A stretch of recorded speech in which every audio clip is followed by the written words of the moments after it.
কুল in কানা আবাউকুম ওয়া আবনাউকুম ওয়া ইখওয়ানুকুম ওয়া আজওয়াজুকুম ওয়া আশীরাতুকুম ওয়া আমওয়ালুন ইকতারাফতুমুহা ওয়া তিজারাতুন তাখশাউনা কাসাদাহা ওয়া মাসাকিনু তারদাউনাহা আহাব্বা ইলাইকুম মিনাল্লাহি ওয়া রাসূলিহি ওয়া জিহাদিন ফি সাবিলিহি ফাতারাব্বাসু হাত্তা ইয়াতিয়াল্লাহু বিআমরিহি। আল্লাহ তাআলা বলেন, যদি তোমাদের মা বাবা, যদি তোমাদের সন্তান, যদি তোমাদের ভাই বোন, যদি তোমাদের স্ত্রী, যদি তোমাদের পরিবার, যদি তোমাদের সম্পদ, যদি তোমাদের ব্যবসা, যদি তোমাদের প্রিয় বাসস্থান, কয়টা হলো? চারটা। যদি তোমাদের মা বাবা, যদি তোমাদের সন্তান, যদি তোমাদের ভাই বোন, যদি তোমাদের স্ত্রী, যদি তোমাদের পরিবার, যদি তোমাদের ব্যবসা, যদি তোমাদের সম্পদ, যদি তোমাদের ব্যবসা, যদি তোমাদের প্রিয় বাসস্থান আল্লাহর চাইতে, রসুলের চাইতে আর জিহাদের চাইতে বেশি প্রিয় হয়, ফাতারাব্বাসু হাত্তা ইয়াতিয়াল্লাহু বিআমরিহি, তাহলে অপেক্ষা করো, আল্লাহ তাআলা গজব নিয়ে আসবে, এই অপেক্ষা করো। নাউযুবিল্লাহ। কি শিখলাম? বিপরীতটা শিখতে হবে। মা বাবার চাইতে, সন্তানের চাইতে, ভাই বোনের চাইতে, স্ত্রীর চাইতে, পরিবারের চাইতে, সম্পদের চাইতে, ব্যবসার চাইতে, বাসস্থানের চাইতে আল্লাহকে, রসুলকে, জিহাদকে বেশি ভালোবাসতে হবে। এই হলো 8টি পছন্দনীয় জিনিসের যে আল্লাহকে, রসুলকে আর জিহাদকে বেশি ভালোবাসতে হবে। আল্লাহ তাআলা তৌফিক দান করেন। আবু দাউদের হাদিস 2484 নম্বর হাদিস, 2484। قال رسول الله صلى الله عليه وسلم لا تزال طائفة من أمتي يقاتلون على الحق ظاهرين على من ناوأهم حتى يقاتل آخر أمتي المسيح الدجال। রাসূলুল্লাহ সাল্লাল্লাহু আলাইহি সাল্লাম বলেন, আমার উম্মতের একটা দল সদা সর্বদা হকের পক্ষে লড়াই করবে, সদা সর্বদা তারা হকের পক্ষে জিহাদ করবে, শত্রুদের বিরুদ্ধে তারা বিজয় অর্জন করবে। এইভাবে চলতে চলতে আমার উম্মতের সর্বশেষ দলটি দাজ্জালের বিরুদ্ধে লড়াই করবে আর আল্লাহ তাদেরকে বিজয় দান করবে। আবু দাউদের হাদিস 2532 নম্বর হাদিস, 2532। এই হাদিসটি পুরাটা মন দিয়ে শোনেন, শেষের দিকে যে অংশটা এটা ভালো করে শোনেন। কি বলে দেখেন? قال رسول الله صلى الله عليه وسلم ثلاثة من أصل الإيمان। নবীজি বলেন, ঈমানের মূল বিষয় তিনটা। এক নাম্বার, আল কাফু আম্মান ক্বালা লা ইলাহা ইল্লাল্লাহ। যে ব্যক্তি বলে লা ইলাহা ইল্লাল্লাহ, তাকে কথার কষ্ট দেওয়া যাবে না, কর্মের কষ্ট দেওয়া যাবে না। এইটা এক নাম্বার। দুই নাম্বার, ওয়ালা নুকাফিরুহু বিযামবিন। যেই ব্যক্তি বলে লা ইলাহা ইল্লাল্লাহ, কোনো গুনাহের কারণে তাকে আমরা কাফের বলবো না। একটা গুনাহ করলো সে আর কাফের বলে দিলাম, এমনটা করবো না। এটা মুফতি সাহেবদের কাজ, এটা ফতুয়া বিভাগের কাজ, কারো উপর ফতুয়া লাগানো। তিন নাম্বার, ওয়ালা নুখরিজুহু মিনাল ইসলামি বিআমাল। কোন মুসলমান যদি বলে লা ইলাহা ইল্লাল্লাহ, এই মুসলমানের কোন কর্মকাণ্ড দেখি আমরা তাকে ইসলাম থেকে বের করে দিব না। মানে একটা কাজ দেখে বলে দিলাম, তুমি মুসলমান না, এটা আমার আপনার কাজ না, এটা বলবে, এটা বড় বড় দায়িত্বশীল যারা মুফতি সাহেব তাদের কাজ। তাহলে যে বলে লা ইলাহা ইল্লাল্লাহ, তাকে কথা কর্মের কষ্ট দেওয়া যাবে না। যে বলে লা ইলাহা ইল্লাল্লাহ, তাকে কোনো গুনাহের কারণে আমরা সাধারণ ঠুসঠাস কাফের বলে ফেলবো না। যে বলে লা ইলাহা ইল্লাল্লাহ, কোন একটা কর্ম দেখে তাকে আমরা ইসলাম থেকে সে বের হয়ে গেছে এমনটা আমরা সচরাচর বলে ফেলবো না। নবী বলেন, এই হলো ঈমানের মূল বিষয় তিনটা। আবু দাউদের বর্ণনা 1449 নম্বর হাদিস, 1449 নম্বর হাদিস।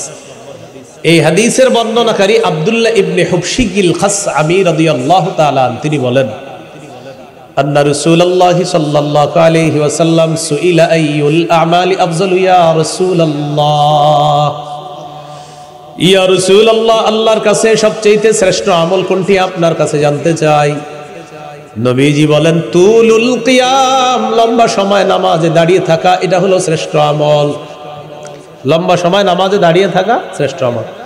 এই জন্য জোহরের আগে মসজিদে ঢুইকা যখন দেখবেন এখন নামাজের আছে আর 2 মিনিট, কয় মিনিট, এরপরে অনেকে দেখবেন আল্লাহু আকবার, জামাতের আছে 2 মিনিট, আল্লাহু আকবার বলে উনি 2 মিনিটে প্যাকেজ 4 রাকাত পরে আপনার বুঝাই দিবে, আমি বাপের বেটা 2 মিনিট 4 রাকাত পারলে তুমি দেখাও, আপনারা দেখাই দিবে 2 মিনিটে কয় রাকাত, তারা দেখায় 4 রাকাত পড়ার পর আবার তাসবিহও পড়বে, আস্তাগফিরুল্লাহ আস্তাগফিরুল্লাহ আস্তাগফিরুল্লাহ, এগুলা পড়ে আপনারা দেখাই দিবে।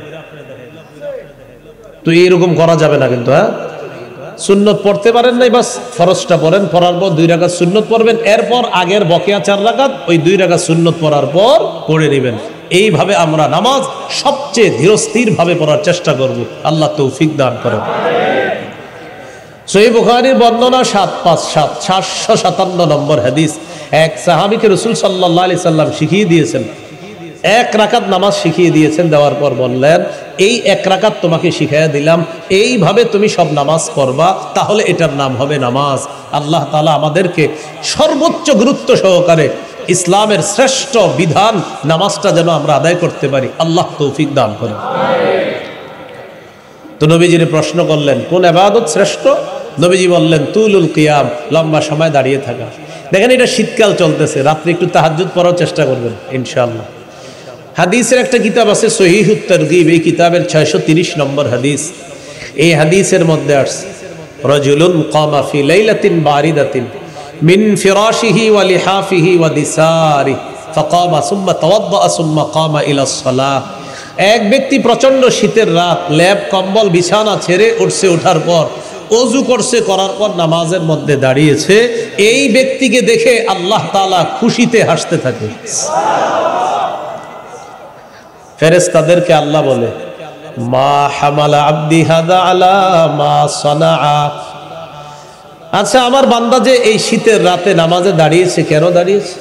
তো ফেরেশতারা জবাব দেয় রাজা মা ইনদাক ওয়া শাফকাতাম মিম্মা ইনদাক, আল্লাহ আপনার কাছ থেকে পাওয়ার আশায় আর আপনার আযাবের ভয়ে আপনার সামনে দাঁড়িয়েছে।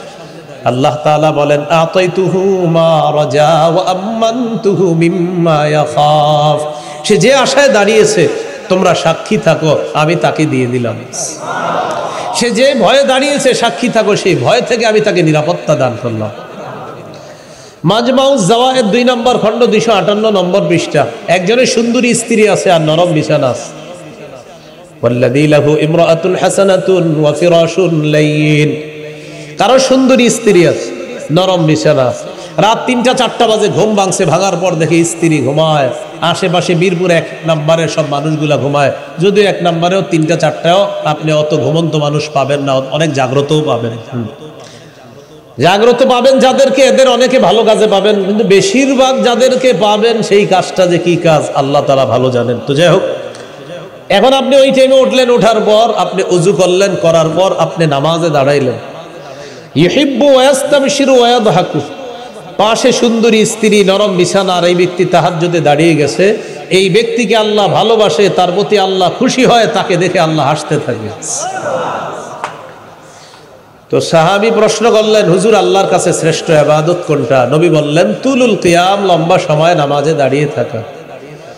কিলা ফাআইয়ুস সাদাকাতি আফজালু ইয়া রাসূলুল্লাহ, আল্লাহর কাছে সবচেয়ে শ্রেষ্ঠ সদকা কোনটা? নবীজি বললেন জাহাদুল মুকিল্লি, কোন ব্যক্তি উপার্জন করার পর কষ্টার্জিত উপার্জন থেকে সে সামান্য সদকা করা, এই সদকা আল্লাহর কাছে শ্রেষ্ঠ সদকা বলে গণ্য হয়ে যায়। 3 নম্বর কিলা ফাআইয়ুল হিজরাতি আফজালু ইয়া রাসূলুল্লাহ, হুজুর আল্লাহর কাছে শ্রেষ্ঠ হিজরত কোনটি? নবীজি বললেন মান হাজারা মা হারামাল্লাহু আলাইহি, আল্লাহ যা হারাম করেছেন এই হারাম কাজ থেকে বেঁচে থাকা, এটা আল্লাহর কাছে শ্রেষ্ঠ হিজরত বলে গণ্য হয়ে যায়। কিলা ফাআইয়ুল জিহাদি আফজালু ইয়া রাসূলুল্লাহ, প্রশ্ন করা হলো আল্লাহর কাছে সবচেয়ে শ্রেষ্ঠ জিহাদ কোনটি? নবীজি বললেন, মান জাহাদাল মুশরিকিনা বিমালিহি ওয়া নাফসি। কোন ব্যক্তি যদি নিজের জান মাল নিয়ে আল্লাহর রাস্তায় মুশরিকদের বিরুদ্ধে লড়াই করে, এই জিহাদ আল্লাহর কাছে শ্রেষ্ঠ জিহাদ বলে গণ্য হয়ে যায়। কিলা ফাআইয়ুল কতরি আশরাফু ইয়া রাসূলুল্লাহ, ইয়া রাসূলুল্লাহ, আল্লাহর কাছে সবচেয়ে শ্রেষ্ঠ শাহাদাত কোনটি, সবচেয়ে শ্রেষ্ঠ হত্যাকাণ্ড কোনটি? নবীজি বললেন, মান উহরি কদমুহু ওয়া উকিরা জাওয়াদুহু। কোন ব্যক্তিকে জিহাদের ময়দানে শহীদ করা হলো আর তার ঘোড়াটাকেও শহীদ করা হলো, এই হত্যাকাণ্ড, এই শাহাদাত আল্লাহর কাছে সবচেয়ে মর্যাদাপূর্ণ শাহাদাত। বলেন শাহাদাত, আবার বলেন। তাহলে নতুন আলোচনা, শাহাদাত, শহীদ হওয়া। প্রথমে জানলাম ক্রেতা আল্লাহ, বিক্রেতা মুমিনগণ, দ্রব্য জানমাল, মূল্য জান্নাত, আর ময়দান হলো, বাজার হলো জিহাদের ময়দান। জিহাদের ময়দানে জিহাদ করা লাগে, জিহাদ বিষয়ে জানলাম। করতে করতে শহীদ হওয়া লাগতে পারে, তো শহীদ হব কিনা এটার ভূমিকা একটা হাদিস জানি, তিরমিজির বর্ণনা, 1656 নম্বর হাদিস।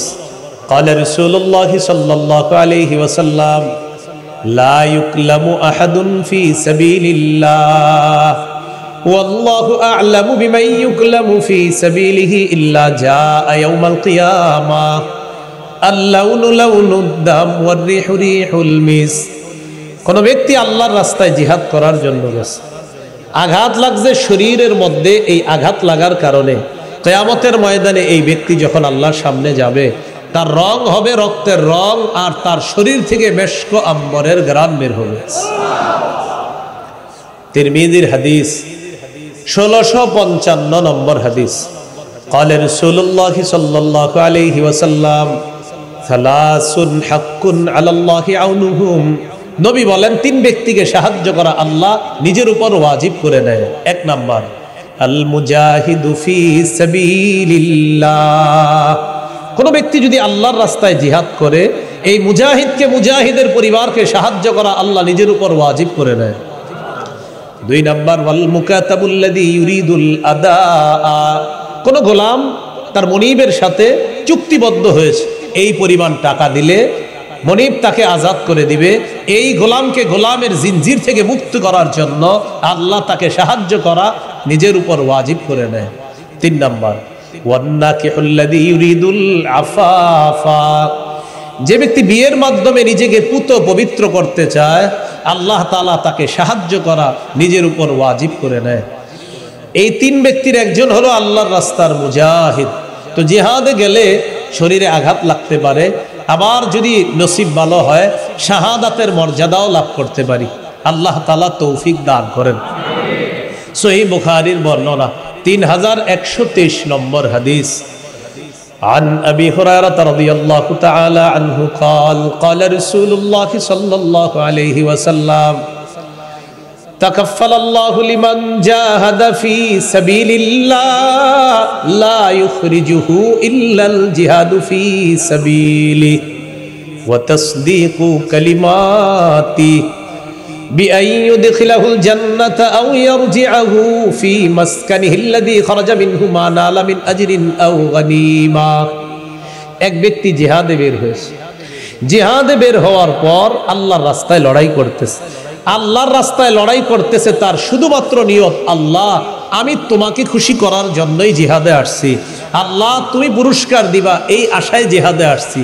আল্লাহ দায়িত্ব নিয়ে নেয়, হয়তো তাকে শহীদ করে জান্নাতে পৌঁছায়া দিবে, অথবা গাজী বানিয়ে প্রচুর গনিমতের মাল সম্পদ সহ তার বাড়িতে আল্লাহ তাকে ফিরাইয়া দিবে। তাহলে একটা হলো শহীদ আর একটা হলো গাজী। সহিহ মুসলিমের বর্ণনা, 1878 নম্বর হাদিস। ক্বালা রাসূলুল্লাহ সাল্লাল্লাহু আলাইহি ওয়াসাল্লাম, মাসালুল মুজাহিদি ফি সাবিলিল্লাহ কামাসালিস সাইমিল কাইমিল কানিতি বিআয়াতিল্লাহ লা ইয়াফতুরু মিন সিয়ামিন ওয়ালা সালাত। এটা একটু তাকান, দেখেন, আল্লাহু আকবার। এক ব্যক্তি রোজা রাখছে, নামাজে আছে, তেলাওয়াত করতেছে, আবার বলছি আমি নামাজে আছি, আমি রোজাদার, আমি নামাজে আছি, আমি তেলাওয়াত করতেছি, আমি ক্লান্ত হই না, নামাজ পড়তেও ক্লান্ত হই না, রোজা রাখতেও আমার ক্লান্তি লাগে না, তেলাওয়াত করতেও আমার ক্লান্তি লাগে না।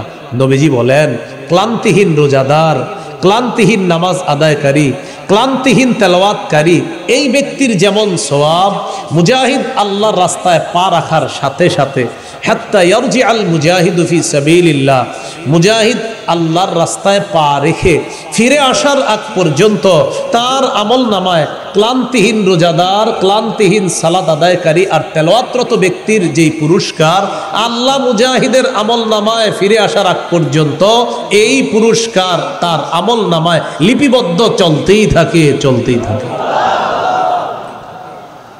তাহলে জিহাদের নিয়ত আছে ইনশাআল্লাহ, আঘাত লাগতে পারে, নিয়ত আছে ইনশাআল্লাহ, শহীদ হওয়া লাগতে পারে, নিয়ত আছে ইনশাআল্লাহ। আল্লাহ তৌফিক দান করেন। তিরমিজির হাদিস 1661 নম্বর হাদিস, 1661। قال رسول الله صلى الله عليه وسلم ما من أحد من أهل الجنة يسره أن يرجع إلى الدنيا غير الشهيد। নবীজি বলেন জান্নাতের মধ্যে যারা আছে তারা কেউ দুনিয়াতে আসতে চাইবে না শুধু শহীদ ছাড়া। শহীদ বারবার দুনিয়াতে আসতে চাইবে। সুবহানাল্লাহ। فإنه يحب أن يرجع إلى الدنيا ويقول حتى أقتل 10 مرات। শহীদ বারবার দুনিয়াতে আসতে চাইবে আর বলবে আমাকে আবার শহীদ করা হোক, আবার আমাকে জিন্দা করা হোক, আবার আমাকে শহীদ করা হোক, আবার আমাকে জিন্দা করা হোক। এইভাবে যদি আমাকে 10-12 শহীদ করা হয় আমি বারবার শহীদ হওয়ার জন্য প্রস্তুত। কেন? নবীজি বলেন মিম্মা ইয়ারা মিম্মা আতাহুল্লাহু মিনাল কারামা।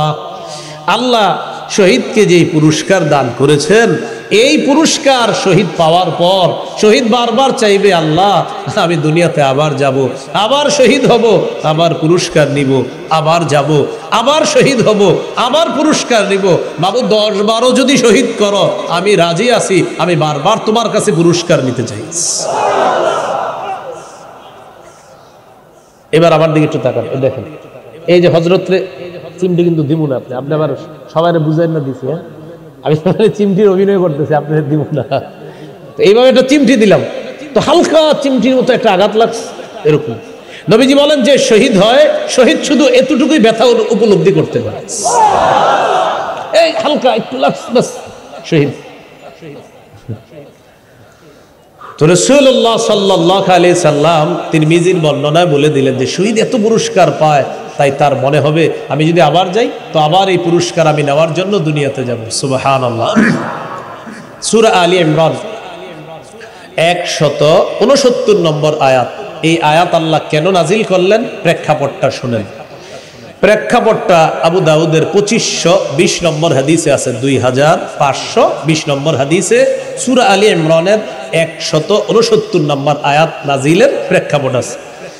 এই হাদিসের বর্ণনাকারী আব্দুল্লাহ ইবনে আব্বাস রাদিয়াল্লাহু তাআলা আনহুমা তিনি বলেন قال رسول الله صلى الله عليه وسلم لما أصيب إخوانكم بأحد جعل الله أرواحهم في جوف طير خضر سبحان الله। উহুদের যুদ্ধে তোমাদের যে ভাইয়েরা শহীদ হয়েছে তাদের আত্মাগুলা আল্লাহ তাআলা সবুজ পাখির পেটের মধ্যে ঢুকিয়ে দিয়েছে। তারিদু আনহারুল জান্নাহ ওয়া তাকুলু মিন সিমারিহা ওয়া তাবি ইলা কানাদিলা মিন যাহাবিন মুআল্লাকাতিন ফি জিল্লিল আরশ। শহীদের আত্মাগুলা সবুজ পাখির মধ্যে দেওয়ার পর এই পাখিগুলা জান্নাতের নদী নালা ঝর্ণা এর উপর উড়ে বেড়ায় আর জান্নাতের ফলমূল খেয়ে বেড়ায়। মজার বিষয় দেখেন, উঠতে উঠতে খাইতে খাইতে তারা আরশের ছায়ার নিচে স্বর্ণ দ্বারা তৈরি করা ফানুস আছে, ফানুস, এই ফানুসের মধ্যে গিয়ে শহীদের আত্মারা বসবে। বসার পর আপোষে গল্প করবে। এবার শহীদরা সুবহানাল্লাহ আপোষে গল্প। তো এক শহীদ আরেক শহীদের সাথে গল্প শুরু। মুফাসসিরিনে কেরামের কেউ কেউ বলেন এটা বদরের যুদ্ধের শহীদগণের কথা, আর আব্দুল্লাহ ইবনে আব্বাস রাদিয়াল্লাহু তাআলা আনহুর মত দ্বারা বোঝা যায় এটা উহুদের যুদ্ধের শহীদের কথা। আপনি যেই শহীদে হোক না কেন, শহীদদের ব্যাপারে রাসূল বলতেছেন। তো শহীদরা তখন বসবে, বসার পর ফালাম্মা ওয়াজাদু তিবা মাকালিহিম ওয়া মাশরাবিহিম ওয়া মাকিলিহিম, শহীদরা যখন তাদের মনোপুত খাদ্য, মনোপুত পানীয়, মনোপুত বাসস্থান পেল, তখন এক শহীদ আরেক শহীদরে তারা বলা বলি করবে। কি বলবে দেখেন, মাইয়ুবাল্লিগু আন্না ইখওয়ানানা আন্না আহইয়াউন নুরজাকু। শহীদরা বলা বলি করবে, আচ্ছা আমাদের খবরগুলা দুনিয়াবাসীকে কে জানাতে পারবে যে আমরা জীবিত আর আমাদেরকে রিজিক দেওয়া হয়? শহীদরা বলা বলি করবে, আমরা যে জীবিত কথাটা জানাবে কি দুনিয়াতে? তো শহীদরা বলে, এটা কি দরকার জানানো? খালি আল্লাহ ইয়াজহাদু ফিল জিহাদি ওয়ালা ইয়ানকুলু ইনদাল হার, যাতে আমাদের দুনিয়ার জীবিত ভাইয়েরা জিহাদের প্রতি অনাগ্রহ না দেখায়, জিহাদের সময় যেন তারা অলসতা না করে। তাই আমাদের খবরটা দুনিয়ায় আমাদের ভাইদেরকে জানানো দরকার। কে জানাইতে পারবে? আল্লাহ তাআলা জবাব দিচ্ছেন, আনা উবাল্লিগু হুম আনকুম, আমি তোমাদের বিষয়টা দুনিয়ার মানুষদের কাছে পৌঁছে দিব। তখন আল্লাহ তাআলা সূরা আলী ইমরানের 169 নম্বর আয়াত নাজিল করলেন, ওয়ালা তাহসাবান্নাল্লাযীনা কুতিলু ফী সাবিলিল্লাহি আমওয়াতা। 4 পারা 11 নম্বর পৃষ্ঠা হাফিজি কোরআন মাজিদ অনুযায়ী সূরা আলী ইমরান 169 নম্বর আয়াতে আল্লাহ বলেন, ওয়ালা তাহসাবান্নাল্লাযীনা কুতিলু ফী সাবিলিল্লাহি আমওয়াতা, যারা আল্লাহর রাস্তায় শহীদ হয়ে গেছে, যারা আল্লাহর রাস্তায় শহীদ হয় তাদেরকে মৃত বলো না, বাল আহইয়াউন ইনদা রাব্বিহিম ইউরযাকুন, তারা জীবিত, তাদেরকে তাদের রবের কাছে পুরস্কার দেওয়া হয়।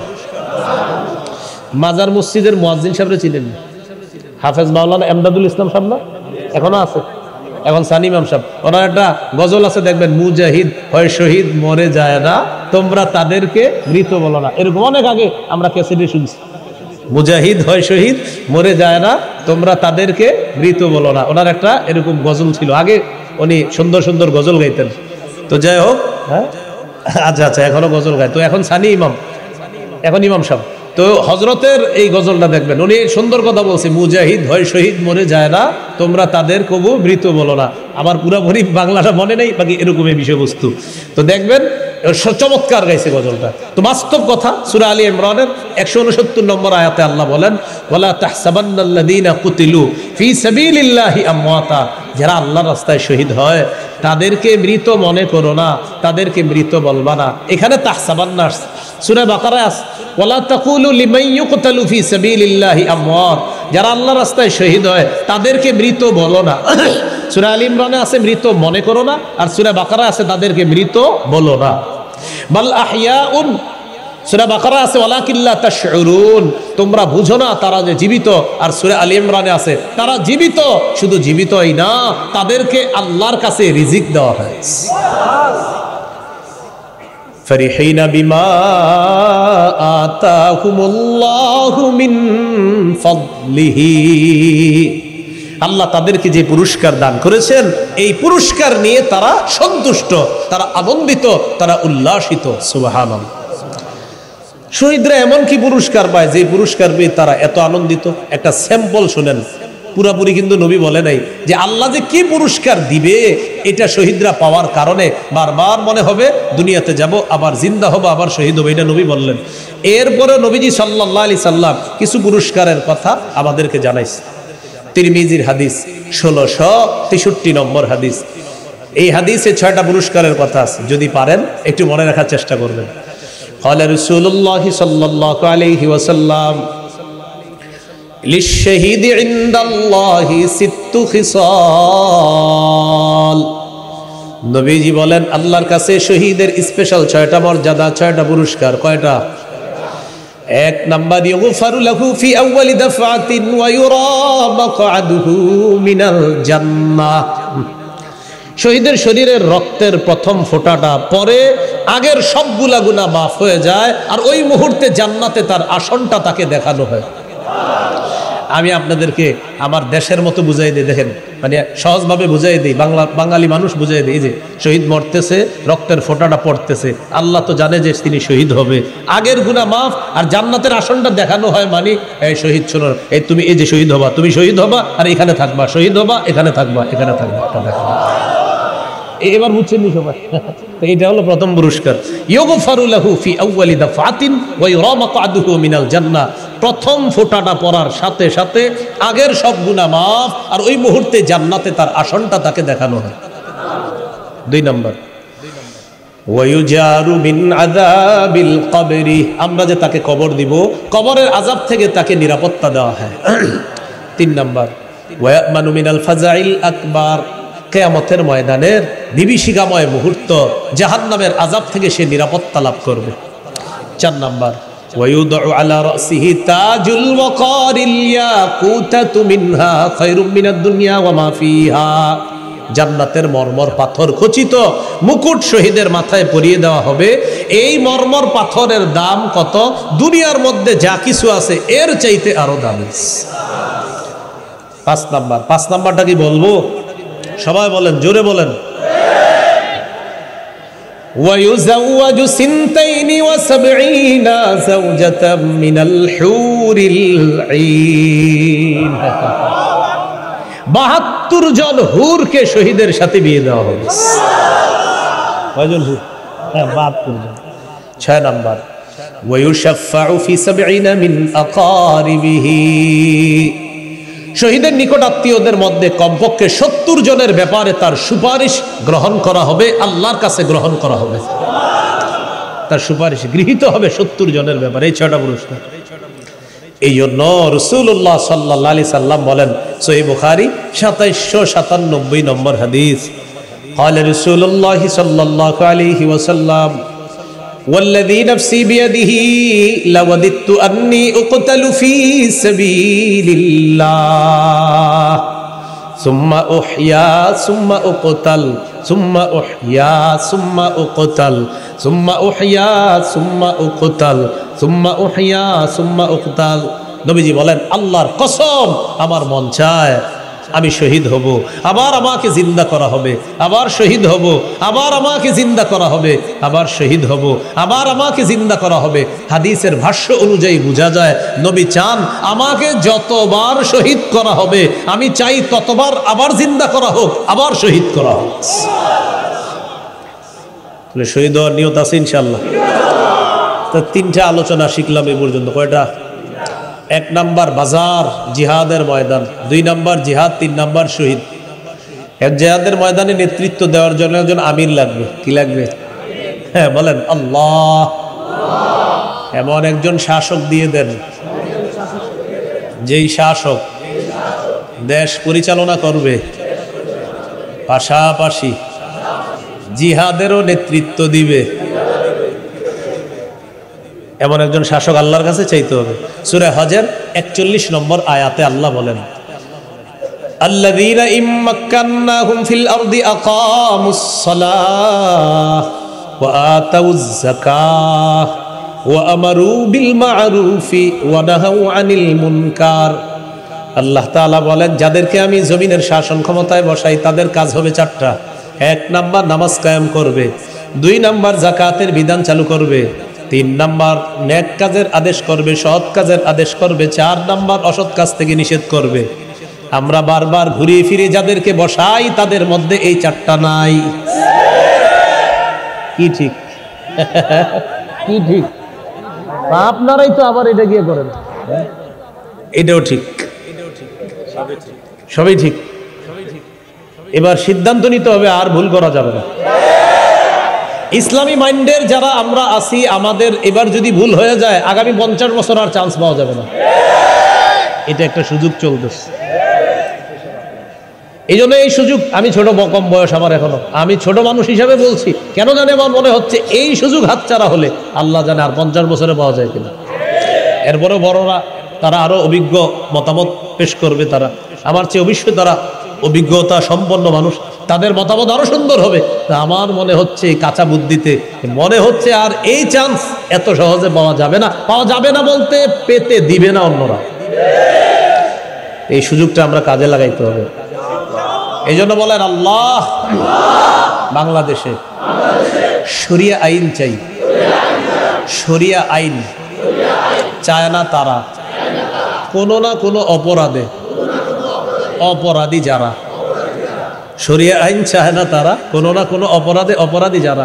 চোর শরিয়া আইন চাইবে না, হাত কাটা যাবে। দর্শক শরিয়া আইন চাইবে না, পাথর মারা হবে অথবা দৌড়া মারা হবে। যারা নাটক সিনেমা করে তারা শরিয়া আইন চাইবে না, কোনো নারীর গায়ে অশ্লীল ভাবে স্পর্শ করতে পারবে না। এই জন্য শরিয়া আইন যদি চালু হয়, যত অপরাধী চোর বাটপার আছে তাদের জন্য বাধা হবে শরিয়া আইন। তাই শরিয়া আইনের বিকল্প নাই। আল্লাহ আমাদের দেশে শরিয়া আইন চালুর ব্যবস্থা করে দেন। তাহলে একজন শাসক চাই, যে শাসক দেশ চালাবে, আবার জেহাদের ময়দানেও কি দিবে, নেতৃত্ব দিবে। সূরা নিসা 59 নম্বর আয়াত, আল্লাহ তাআলা বলেন, ইয়া আইয়ুহাল্লাযীনা আমানু আতিউল্লাহ ওয়া আতিউর রাসূলা ওয়া উলিল আমরি মিনকুম। হে ঈমানদারগণ, তোমরা আল্লাহর আনুগত্য করো, রাসূলের আনুগত্য করো, তোমাদের মধ্যে যারা শাসক তাদের আনুগত্য করো। রাসূলের আনুগত্য, আল্লাহর আনুগত্য, রাসূলের আনুগত্য, শাসক দায়িত্বশীল আমিরের আনুগত্য, তাদের আনুগত্য করা। আল্লাহর আনুগত্য নিঃশর্ত ভাবে করতে হবে। রাসূলের আনুগত্য আল্লাহর হুকুমে নিঃশর্ত ভাবে করতে হবে। আমির শাসকের আনুগত্য নিঃশর্ত ভাবে করা যাবে না। আমির যদি কোরআনের বিরুদ্ধে কথা বলে, হাদিসের বিরুদ্ধে কথা বলে, আমির যদি কোরআন সুন্নাহর অপব্যাখ্যা করে, এই আমিরের কথা শোনাও যাবে না, মানাও যাবে না। সহিহ বুখারী 7144 নম্বর হাদিসের বর্ণনা, রাসূলুল্লাহ সাল্লাল্লাহু আলাইহি সাল্লাম বলেন, আস-সামউ ওয়াত-তাআতু আলাল মারইল মুসলিমি ফীমা আহাব্বা ওয়া কারিহা মা লাম ইউমার বিমাসিয়া ফাইযা উমিরা বিমাসিয়াতিন ফালা সামআ ওয়ালা তাআতা। মুসলমানদের উপর ওয়াজিব আমিরকে মানা ততক্ষণ, শাসককে মানবে ততক্ষণ যতক্ষণ নাফরমানিমূলক কথা না বলা হবে। যদি নাফরমানিমূলক কথা বলা হয়, হুকুম করা হয়, আদেশ করা হয়, ফালা সামআ, এই আমিরের কথা শোনা যাবে না, ওয়ালা তাআতা, তার কথা মানাও যাবে না, ইতাআত করা যাবে না। কি করা যাবে না? হ্যাঁ জোরে বলেন, কি করা যাবে না? সহিহ বুখারী 4340 নম্বর হাদিস, আলী রাদিয়াল্লাহু তাআলা আনহুর বর্ণনা, বাসান নবী সাল্লাল্লাহু আলাইহি সাল্লাম সারিয়া, নবীজি একটা বাহিনী পাঠাইছে এক এলাকায়। ওয়াস্তামালা আলাইহিম রাজুলাম মিনাল আনসার, এক সাহাবীকে, আনসারী সাহাবীকে আমির বানায়া দিস। ওয়া আমারহুম আইয়ুতিউহু, তাদেরকে নবী বলে দিলেন, আমির যা বলবে সব শুনবা। ভাই এটা মন দিয়ে শোনেন, আজকের আলোচনার সবচেয়ে গুরুত্বপূর্ণ আলোচনা এই অংশ, মন দিয়ে শোনেন। নবীজি একটা দলকে জিহাদে পাঠাইলেন, আমির বানায়া দিলেন, আর বললেন আমির যা বলবে সব শুনবা। মাশাআল্লাহ, আমির সাহেব রওনা করছে তাদেরকে নিয়ে। ফাগাদিবা, হঠাৎ আমির সাহেবের রাগ উঠছে। রাগ ওঠার পর আমির সাহেব সবাইকে বললেন, আলাইসা ক্বাদ আমারাকুম রাসূলুল্লাহ সাল্লাল্লাহু আলাইহি ওয়াসাল্লাম আন তুতিউনি। আচ্ছা, নবী কি তোমাদেরকে হুকুম করে নাই আমাকে মানার জন্য? আমি যা বলবো সব মানবা, এটা কি নবী তোমাদেরকে বলে নাই? সবাই বললেন বালা, হ্যাঁ নবী বলছে। তো আমির সাহেব বললেন, যেহেতু নবী বলছে আমি যা বলবো সব শুনবা, তাহলে এক কাজ করো, এই যে মাউলি হাতাবা, লাকড়ি সংগ্রহ করে নিয়ে আসো। ফাজামাউলা, লাকড়ি সংগ্রহ করে এনেছে। এবার আমির সাহেব বললেন, আউকিদুহা নারা, লাকড়ির মধ্যে আগুন লাগায়া দাও। ফাউকাদুহা নারা, লাকড়িতে আগুন লাগায়া দিস। আগুন লাগানোর পর আমির সাহেব বললেন, উদখুলুহা, তোমরা সবাই আগুনে ঝাঁপ দাও। নবীজি একটা বাহিনী পাঠাইলেন, আমির নিযুক্ত করে দিলেন। বাহিনীকে বললেন, আমির যা বলবে সব শুনবা। আমির সাহেবের রাগ উঠে গেছে। রাগ উঠার পর আমির সাহেব বললেন, নবী যা বলছে তোমাদেরকে বলে নাই আমি যা বলবো তা শুনবা? হ্যাঁ নবী বলছে। আমির সাহেব আপনি যা বলবেন আমরা তা শুনবো, বলেন কি করতে হবে? আমির সাহেব বললেন, তোমরা লাকড়ি সংগ্রহ করে নিয়ে আসো। এনেছে তারা। এবার আগুন জ্বালাও, জ্বালিয়েছে। এবার আমির সাহেব বললেন, সবাই আগুনে ঝাঁপ দাও। ফাহাম্মু, সবাই মানসিকভাবে প্রস্তুত, আগুনে ঝাঁপ দিবে। ঝাঁপ দেওয়ার আগে একজন আরেকজন এইভাবে ধরে, ফাজাআলা ইউমসিকু বাদুহুম বাদ, একজন আরেকজনকে কয়, এই আসলে লাভ দিমু, এই আসলে লাভ দিমু। একজন আরেকজন, মানে একজন আরেকজনকে বলতেছে, কেন? আমির সাহেব না বলছে লাভ দিতে? আরে ফাররনা মিনান নার ইলা রাসূলিল্লাহ সাল্লাল্লাহু আলাইহি ওয়াসাল্লাম, আরে আগুন থেকে বাঁচার জন্যই তো নবীর কাছে আসলাম, তার কাছে হাত রেখে বায়াত হলাম, মুসলমান হলাম। এটা আগুন থেকে বাঁচার জন্য।